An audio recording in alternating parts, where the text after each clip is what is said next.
des armes à feu ayant appartenu à Al Capone, un des gangsters les plus célèbres du monde, vont prochainement être mises aux enchères en Californie par le Colt 45 Prefer qui fait partie des 174 lots qui inclut également des photos de famille, une lettre écrite à son fils depuis sa cellule des Alcatraz et le lit qu'il partageait avec son épouse dans leur luxueuse villa de Floride. La collection mise en vente le 8 octobre à Sacramento par la maison Widerholz provient du patrimoine laissé par Al Capone en 1947 à sa veuve, May Capone, qui elle-même lègue à leur fils. Al Capone était un des chefs de la pègre les plus redoutés durant la période de la prohibition dans les années 1920, durant laquelle toute production ou vente des alcools était officiellement interdite aux États-Unis. De la bande de Hell Outfit à Chicago, celui qu'on surnommait Scarface, le balafre faisait regner la terreur avec son ruisseau de raquettes et ses méthodes violentes, comme le massacre de la Saint-Valentin durant laquelle il avait fait exécuter 7 membres des gang rival en 1929. Malgré tout, les policiers lancent à ses trousses,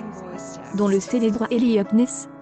Le gangster ne sera jamais poursuivi pour ses crimes violents mais pour fraude fiscale, ce qui lui vaudra une condamnation à 11 ans de prison et un passage sur l'île pénitentiaire des Alcatraz, dans la baie de San Francisco. La maison de vente Widerholz estime que le Colt fétiche des Al Capone pourrait atteindre 150 000 $, un autre de ses pistolets estime entre 30 000 et 60 000 $. Les lots comprennent aussi une montre de Gousset Petit Philippe en platine et diamant ainsi que des autres bijoux clinquant monogramme aux initiales des Al Capone. Les actuels propriétaires de ces objets sont les petites filles du gangster, Diane et Barbara Capone.